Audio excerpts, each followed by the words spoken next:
Hey guys, how's it going? Adam Keane here from Aerobic Edge. Thought I'd do a quick video on, I get asked quite a lot about how to run an ultra, how do you run an ultra, how do you train for an ultra, that sort of thing. Personally at the moment, for me, I'm sort of doing the longer races, so 100k, 100 miles, last person standing events, that sort of thing. But yeah, this will pretty much apply to most sort of races, UltraMarathons or marathons, half marathons, that sort of thing. Hopefully you all get something out of it. Also probably I do strength and conditioning as well for different sports. So yeah, there's like lessons for pretty much everyone. Yeah, so firstly though, if you're looking at like say a video or listening to a podcast or reading an article or something, you really got to ask yourself, does it apply to you? What does it depend on? So in ultra running, for example, there might be something to do with nutrition. So say, how you're going to fuel for an ultra. Are you going to eat food, or are you going to drink Tailwind, or you can have gels, that sort of thing? Or with your training, are you going to run, say 100 miles a week, or are you going to run 100k a week in your training runs, things like that. And you might get, someone, let's say like someone like, I don't know, let's say Zach Bitter. I don't know what Zach Bitter does for his 100-mile races, but let's say that he has Tailwind, or he has sugar or Coke or something like that. And then you see that and you go, oh, Zach Bitter does this for his race. Oh, I'm going to do that because he's, running 100 miles in under 12 hours, and I'll copy him. If you take 30 to 40 hours to do 100 miles, and your race plan is to have Tailwind and gels, and let's say someone like Zach Bitter does that, and you're copying Zach Bitter, well, he's only out there for 11 and a half hours. So should he be having sort of Tailwind and gels and Coke and stuff? Yeah, probably. He could probably do that for the whole race. Probably wouldn't really matter. It's probably a good idea. He's going so fast, and he's only out there for less than 12 hours. Yeah, he should probably do that. If you're out there for 30 hours, how long are you going to be able to have Tailwind and gels for before you get an upset stomach, or you just feel like rubbish? It's probably going to happen eventually. If you're just mainlining sugar, probably not a good idea. Same thing with like shoes. If such and such is wearing shoes, well, everyone's got different feet. Those shoes might not work for you. Someone's longest training run's 30k. Should that be your longest run? Well, that depends. So all this stuff depends on your strengths and weaknesses. Depends on your experience. Depends on your genetics, who you are. Depends on 100 things. So just always ask yourself, like, what does that depend on? And, where's that information coming from, and what's it based on? Anyway, I'll give you 5 things, sort of 5 tips, 5 things a lot of things I see at races, a lot of things I think about that people might be getting wrong, that sort of apply to 90% of the field, okay? So tip number 1 would be get some sort of program. So whether that's a program from a coach, whether you write that yourself, whether you get it online, get some sort of plan. So if you're doing a 100k race, or say you're doing a 100-mile race, you really got to commit to those bigger races, and you got to be sort of prepared, and you're going to need a 3, 4, 5 month build up. And how long does it take? How long will I need to build up? Well, it depends on who you are, your strengths and weaknesses, all of that stuff, right? So, but yeah, tip number 1, get yourself a plan from a coach, do it yourself, have some sort of plan. Probably my recommendation would be to get a coach. It's pretty affordable these days. You can go to aerobicedge.com and check out my subscription plans and sign up. Or if you do it yourself or get it from somewhere else, all good, but get some sort of plan. So, and one of the main reasons you want to do that is for consistency. So if you're having a 4-month build up, you want to have some consistent training. You want it to build up gradually. you want to, max out, say, your aerobic system, your anaerobic system. You want to do some strength work. You want to do some speed work, that sort of thing. You want to have a combination of things happening. And you also need things like recovery weeks and things like that. So if you don't have that, and you'll just say, okay, I'm going to do a 100-mile race, and then you start training 1 week, and then you do another week, and you're just making up your training every day. So what might happen is you feel good, and then you train a lot, and then you don't feel good, and then you stop training. You just kind of like on and off. You might do a long run, and then you might think, oh wow, I'm like ready to race. I've done enough. Or you might do, say some shorter runs, and then you might think, well, I've got to do more. You know what I mean? So there's no real method to the madness. You're kind of just bouncing around. You're kind of just guessing what you should do. You might not have recovery weeks in there, so you might just be running for a month, and then you're like, I feel like rubbish. And it's like, okay, well, that's why, a good coach or a good program, there would be a recovery week there, and then you still feel fresh and you recover. So you don't really need to know what the coach is doing or what the plan is necessarily. So it's more like there's all these different pieces to the puzzle for an ultra, and really you've got the coach, he's taking care of the programming, or you've got a program that takes care of that part. So it's more like run by numbers. So you can worry about doing the hard part, which is the running part, and you might have to be getting up at 4 a.m, or whatever it is. You can deal with all that. Everyone's busy, you've got families and kids and work and stuff. And you're trying to do, say, a 100-mile race. You don't want to be worrying about, the last thing you want to be worrying about is how far you should run today. If someone can just tell you to do that, then bang, you've got that done, right? And the other thing is, if you're doing, say, 100 miles, you're even going to be more freaked out, because you're going to get, say, like 6 weeks out and go, oh, have I done enough? Oh, I haven't done enough. Oh, I've done too much. You know what I mean? So you're just going to be like up and down, and you're going to be stressing yourself out even more. So anyway, that's tip number 1. Get some sort of training program, coach, that sort of thing. Go to aerobicedge.com. Check out my subscription plans. Tip number 2, which is sort of in line with this as well, sleep and nutrition. So the big 3 things really are training program and sleep and nutrition. This is going to make up probably 70% of your race result, maybe even more. So make sure you're getting in a good night's sleep, so 8 hours a night, and probably try and get it in a bit earlier. If you're a night owl, then try and go to bed a bit earlier. But just whatever works for you, just try and get a good solid sort of 8 hours sleep. Nutrition, keep it simple. Eat food you enjoy. Eat food, like try and 80-90% cut out the garbage, the junk food. You want your food to be nutritious, have protein, that sort of thing, and you don't want it to be processed food. So just keep it simple. Try, you don't want to be eating boatloads of pasta and rice, potatoes, things like that. They're not very nutrient dense, and they're just sort of filling you up. You need a lot of nutrients and minerals. You need a lot of protein, healthy fats, that sort of thing. If you're asking yourself a lot if you're running 100k or 100 miles. So you want to be optimizing the food you take in. So think about maybe what your grandparents did. They'd like meat and 3 veg, 3 squares a day, that sort of thing.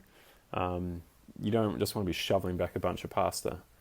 So I would just say 80-90% of your food should be food. So it should be vegetables, should be, chicken, fish, steak, eggs, good source of protein, maybe some cheese, that sort of thing, some fruit. Pretty simple. Just keep it simple. Just vegetables, meat, fruit. Basic, easy. Cool. So training, sleep, nutrition. Number 3, so we'll put those 2 together and we'll go for number 3. My tip number 3 would be, you got to try and simulate the race. So if you can experience something before you do it, so if you can, before you go to the race, you experience, say, the distance or the time on the feet or the terrain, something like that, it's going to increase your chances of success. So some sort of simulation or exposure to the race. So whether you try and train on where the race is going to be, whether you find similar terrain, whether you try and have that time on feet. So say you're going to do a 100-mile race and it's going to take 30 or 40 hours. Well, okay, you know, the most you're probably going to train in a week is maybe 20 hours or, you know, but you can sort of tweak it. So if you're going to be out there for 30 or 40 hours and you can't sort of run for 30 or 40 hours during a week, you could tramp for 30 or 40 hours. You know, you could do a 4 or 5 day tramp. You're not going to do that every week for your training, but you could do that just for time on feet. So you could do, you know, 4 sort of 8-hour days in a row, just really low intensity, and just get that time on your feet.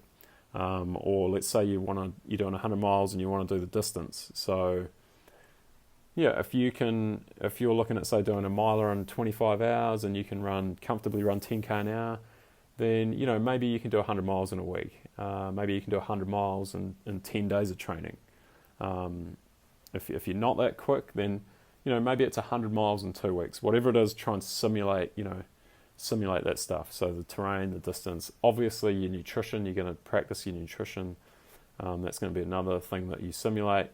And, you know, the gear you use and the stuff you wear and that sort of thing. So yeah, try and simulate the race before the race, and the more you can do that, the better and the more confident you'll be going into your race. Same thing with, like, you know, you might say if you're doing Northburn and it's 10,000 meters of climbing, well, you might try and do say 10,000 meters of climbing in over 2 weeks, over a 2-week period, or over 10 days, or whatever it is, to give yourself that exposure to what it's going to be like in the race. So really what you're trying to do is when you do the race and when you're doing the race, you've already kind of been there and done it, and then you can just be like, oh, I've kind of done this. You know, it might all be in one go, and it might be, you know, crammed into a day and a half, but you're kind of like, oh, okay, I've kind of done this before. Okay, so it's not a shock to the system. You see people in races that are kind of struggling, and they're like, they haven't sort of thought about it, or they haven't planned for it, or they haven't just trained appropriately for it. So if you have that exposure, you're going to get there and be like, oh, okay, I can handle this. I've sort of done this before. It's not a big deal.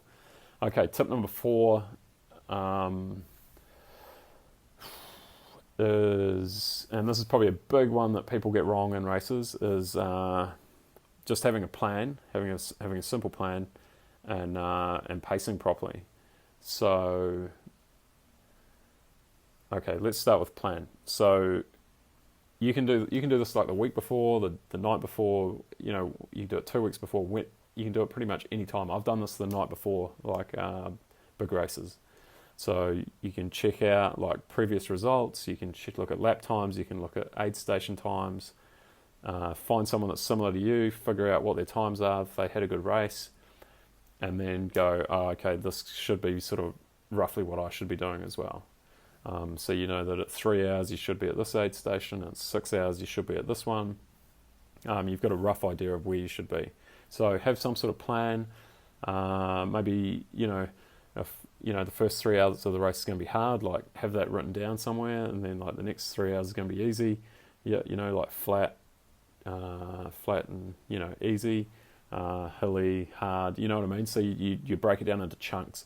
So have some sort of race plan. And along with that, have an idea of pacing. So part of your training, right? Like most of your training for an ultra is going to be aerobic training. Maybe 80-90% of your training is going to be aerobic. So you're developing your cardiovascular system. You're developing your mitochondria and your muscle tissue, and your strength and your tendons and ligaments and all that sort of stuff. All that good stuff is getting stronger and more efficient and all of that.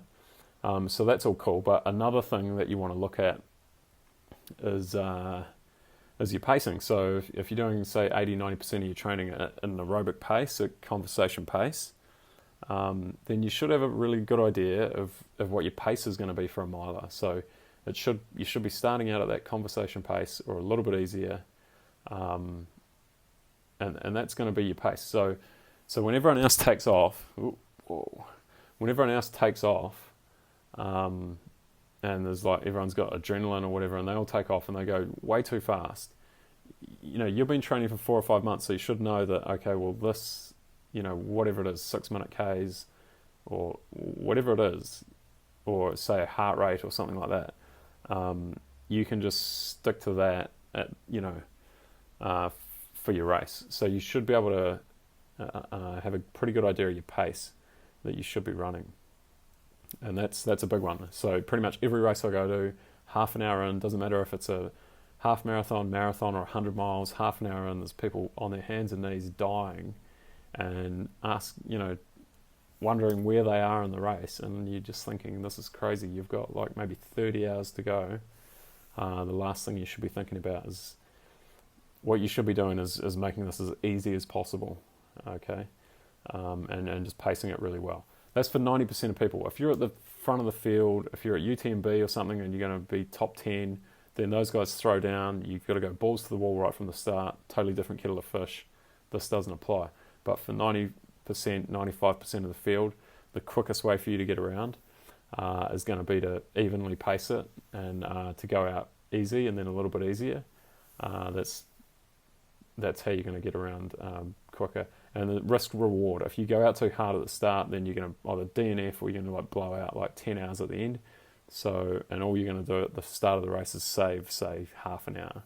So risk versus reward, just pace it properly. Tip number 5, just enjoy it. These races are hard. You do 100 miles, you do 100k. They're hard races. Have a good reason for doing it. Choose races you want to do that excite you. It's a luxury and a privilege. So, and you want to have good reasons, man. Like it's going to get hard out there in a 100-mile race, and you want to have good reasons for doing it. So just enjoy it and yeah, have fun and just do it for yourself. Don't do it for anyone else or whatever. You want to do Northburn because you think it's a gnarly race. It's got an aura about it. You're just excited to do it. Then sign up and do it. You want to do another race, then do that. That's cool. So that's about it from me. So training program, sleep and nutrition, simulate the race, have a plan and pace it properly, and just enjoy it. Check out my website, aerobicedge.com, for my subscription plans. Like this video and share it. That would be awesome. And if you have any questions about ultra running, about strength and conditioning, about working out in the gym, maybe post them below. And what else? Yeah, I'll try and put up some more videos and answer some more of your questions. Happy running, stay savage, and see you next time.